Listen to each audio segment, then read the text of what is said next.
Hey, everybody. Welcome to a special broadcast just after our weekly live broadcast. I'm chatting with Franco Terrazzano, the Canadian Taxpayers Federation. They put out a press release today on some stuff they got from a FOIP request that is really worth talking about in these tough times, because we're just seeing so many areas of a double standard, whereas the common folks are struggling and the not so common folks seem to be still benefiting and doing well. So good to see you, Franco. Can you expand a bit on what you guys released today?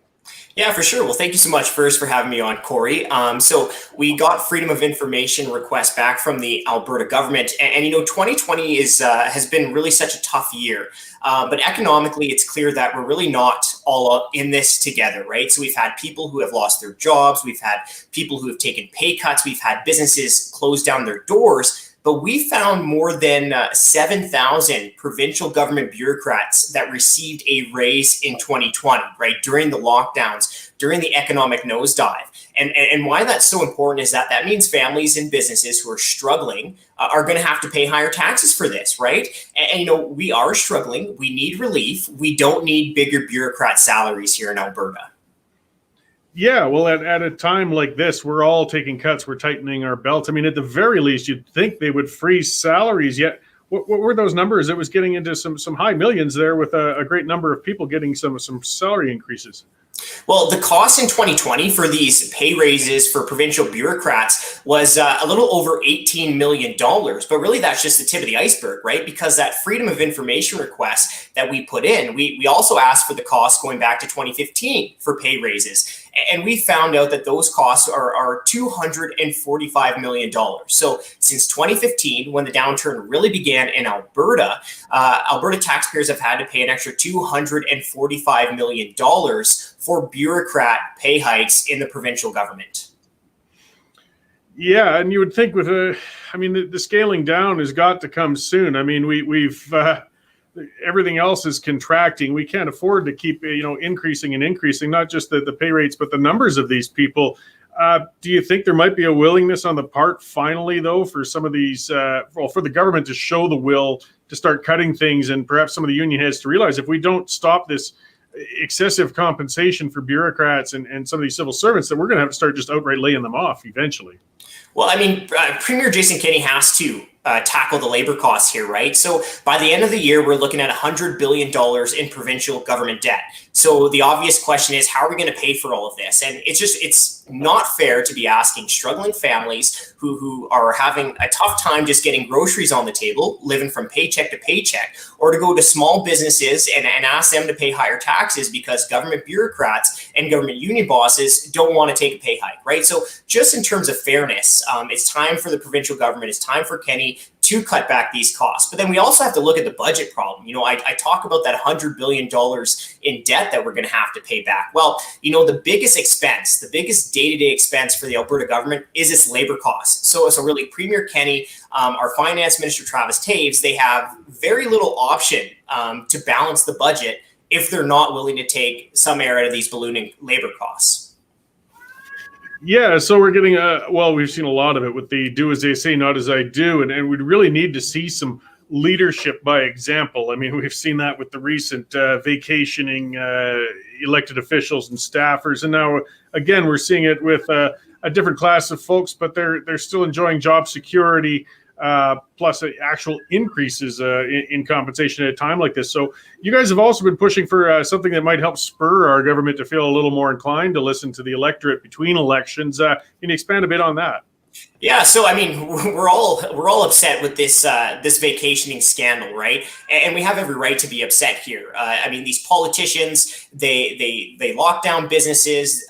People's jobs might be at risk from that. They ask families to spend the holidays apart, and then we find out some politicians have been traveling abroad, and people are really upset. But the key is, how are we going to move forward with this? And at the Canadian Taxpayers Federation, we think that this shows that we need recall legislation in Alberta, right? Because right now we have to wait until 2023 to hold politicians accountable. And yeah, sure, there was a cabinet minister that lost her position there. And yes, there was some MLAs who lost their committee positions. But at the end of the day, the real question is, should these MLAs continue to be MLAs? And only Albertans, us voters, only we have the right to make that decision. And the only way that we can make that decision, unless we wait for 2023, is by having recall. Well, and on a number of fronts, I think we should have it. I mean, for one, the UCP government promised to give it to us. So, we kind of want it before the end of your term, or it really doesn't mean anything. In the same sense, I could almost see this as a good time for Jason Kenney and the UCP to give it to us, because he's under a lot of pressure. We've seen with some Western Standard polling that Albertans want more done to these MLAs and elected officials who've been vacationing while we're locked in our homes due to their legislation. This way, in a sense, politically, he can hand it off. Say, well, it is up to Albertans. Here you go. Here's the legislation. If it really is that odious, you can fire your elected official. But I don't know if we're going to see that coming. It's a promise they seem to have slid under the back burner. I think even on their website, they made the recall promise disappear. Well, I mean, this whole issue of how we deal with this should be up to Albertans. Right? We shouldn't have to rely on backroom political brokering. And it really goes back to the important principle of the people are supposed to be the boss, not the politicians. And if the people are the boss, then we should be able to fire them when they misbehave. And you brought up another really good point here, and that's that Premier Kenney, when he was campaigning, when he was trying to get her votes in 2019, he promised recall legislation. And then again last year, in its February 2020 throne speech, the government doubled down on that promise. It promised recall legislation again. And very importantly, it promised recall legislation extended to the local level. Now, I mean, fortunately, Premier Kenney has recently said that they are going to be bringing forward recall legislation in the upcoming session. So we're going to keep holding their feet to the fire there. But another thing that we all need to watch out for is to make sure that we're actually able to use recall legislation, right? We need to make sure that the thresholds, they're not so onerous, so to make it that nobody can actually use this important tool. Yeah, when I was VP policy with the Wild Rose Party, we had recall and we adjusted and worked a lot on that one because it is a complicated one. I mean, you don't want to make it too easy because the day after the election, suddenly you've just got people from the other party out there running and starting the process. And you don't want to set the bar so high that it's impossible. So it's a tough balance. But I mean, finding a petition level can be done that's reasonable. I mean, you only want it invoked if they've done something so odious that we just can't wait 2-3 more years to get the chance to replace these people. Some people say, petitioning's easy. Well, no, not if you've actually done it on the ground. Real petitions on a piece of paper. It is darn hard. A lot of people don't want to put their name on it. And it would be tough in a time like this when we're not allowed to go door to door. So they certainly do have to make it achievable while not being too easy. But it's not like it's ground we haven't studied before. They know how to do this. They just need the will.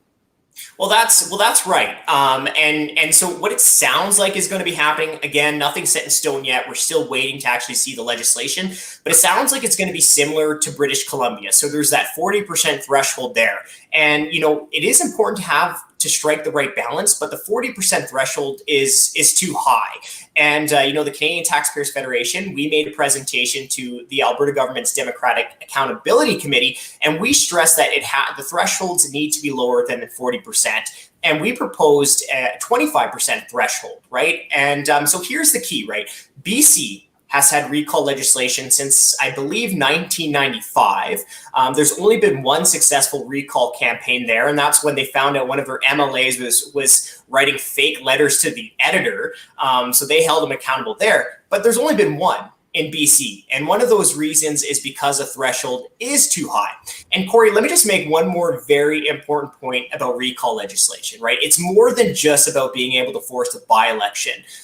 Because recall legislation, I mean, it doesn't take a PhD in psychology for someone to realize that a politician is probably going to think twice before they dip their hands into the taxpayer cookie jar if they have to face the voters tomorrow rather than in 4 years. Yeah, there's a preventative aspect to it. I mean, we'd rather not be recalling politicians all the time. We'd just like them to act like the rest of us in the working world that know if we screw up bad enough, we're going to get fired. It's a simple concept. As you said, you don't need to be a psychiatrist or psychologist to figure that out. Well, I hope you keep that pressure up, because another thing I could see is they're going to throw it to another panel or another committee, and death by committee, like he's been doing with so many other aspects of his election promises right now, is getting a little frustrating for a lot of Albertans. So hopefully you guys can keep holding their feet to the fire so they actually follow through on that in this legislative session. Where can we find more information on what you and the Canadian Taxpayers Federation are up to these days? Oh, well, please head over to taxpayer.com and go to our newsroom tab. That's where we're keeping all of our information there, and it'll give you some suggestions on what we're doing to hold our politicians accountable. Great. Well, thank you very much, Franco. I'm looking forward to seeing you guys keeping them accountable as much as we can with what we've got right now, and I'm sure we'll be talking again soon. Yeah, sounds good to me. Thanks, Cory.